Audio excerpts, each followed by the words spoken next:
Let's go.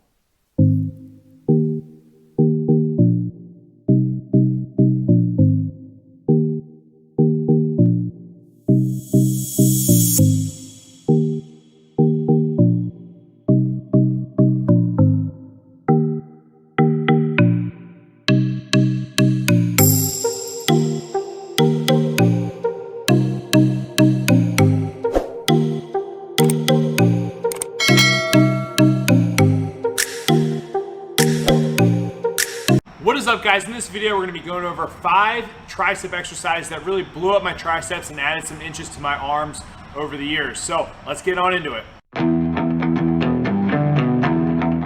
What is up, my friends? Coach Joe here at the Lions Den, located in Colmar, PA, strength and conditioning facility with a spice of strongman training in there. If you guys are coming to this video, hopefully you watched my previous video on bicep training and the exercises that have really helped increase the size of my arms. I'll put the link right up here. So in this video, we're just gonna dive into my top 5 exercises for the triceps. So it's called the triceps because there are 3 heads to the triceps. We have our lateral, our medial, and our long head of the tricep. And the way that we can hit the different heads of the tricep is through different range of motion with the shoulder, as well as different exercises I'm gonna cover right now. The first exercise on my list when it comes to tricep growth has to be the skull crusher. And typically when I do this exercise, I like to use the easy curl bar just because it takes a little bit of pressure off of my wrist personally. And when doing this exercise, when I'm bringing the bar down, I like to go past my head and almost a little bit behind my head, which just allows for more range of motion in the movement coming from the shoulders. And more range of movement, we're gonna hit the long head of the tricep just a little bit more. And as I bring it back up, I don't lock it out all the way, and I almost have my elbows bent slightly. This is mainly just to keep time under tension with the muscle, and like I said, just trying to activate that long head as much as possible. So one of the common mistakes I see when it comes to the skull crusher, and I myself was guilty of this for a long time, is just bringing the barbell to your forehead and pressing it straight back up, locking it out every single time. Now the reason that we want to try to stay away from this is just to have more time under tension without that lockout, and also just getting more range of motion for the long head of the tricep.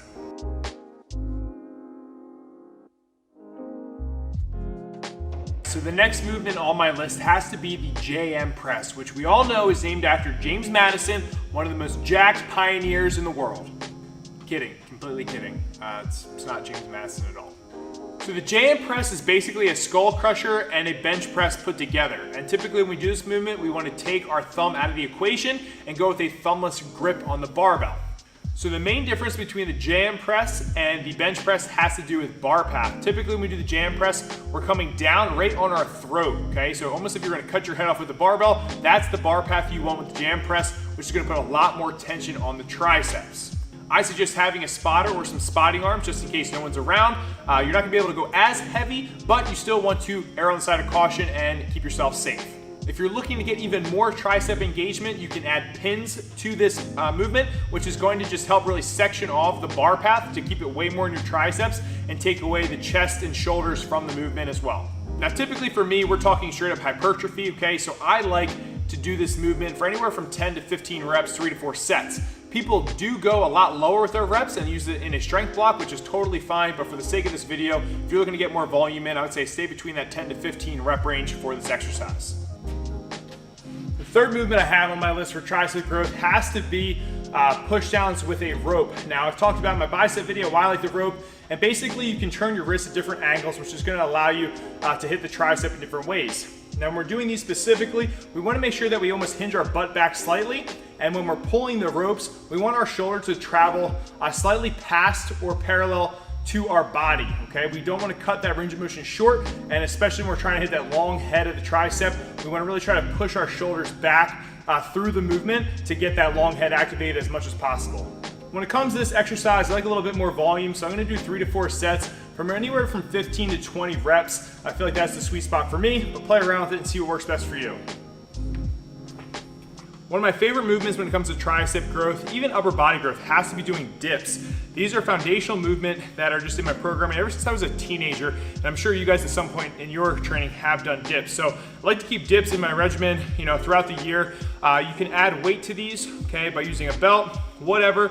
But typically the rule of thumb here is that in order to activate more triceps, we want to kind of press our chest through on the movement, and then we want to kind of get about parallel or slightly below parallel, so that we're feeling it more in the triceps instead of pushing more of a lean forward and feeling that more in our pecs. So for me, I don't like to go too deep in these because then I actually feel it in my shoulders, but everybody's different. So I'd say rule of thumb, parallel, slightly below parallel, 3 to 4 sets, anywhere from 8 to 15 reps. I feel like it's gonna be the bread and butter for this movement.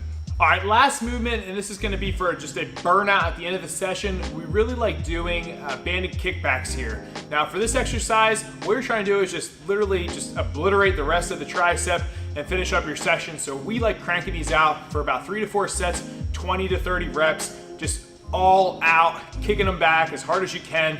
No rules, take no prisoners, put the blood in the tricep, finish it out. Shouldn't be able to do anything when you're done with this exercise, and it should just be a wrap for the whole session. If you don't have a band, you can easily substitute this with a cable machine. Just do one arm, switch to the other arm, and then bang out your sets and reps, and voila, your triceps are fried.